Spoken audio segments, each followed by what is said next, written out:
Hey guys, Coach D here at the Garage Gym Dojo. Today we're covering a lateral lunge rock back. So the purpose of this exercise is to loosen up our thigh muscles here, our inner thighs. And so we're going to demonstrate this on the ground here. So when you get down, you're going to take your knee and you're going to angle it off just a little bit from your body here. You're going to take the opposite leg and extend it straight away from your body. Now we can't get on our forearms and do a bigger stretch, but we're going to do our hands today.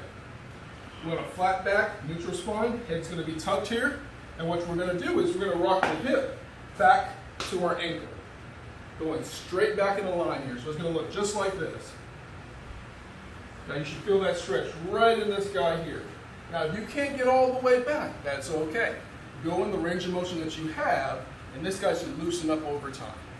Now we can do a standing up variety here, in this position here. Keep the ribs crunched down, go down, and then drive back up through the hips. You should feel a little bit more intense stretch through here on the front side of it, but just as good. All right, guys, see you later.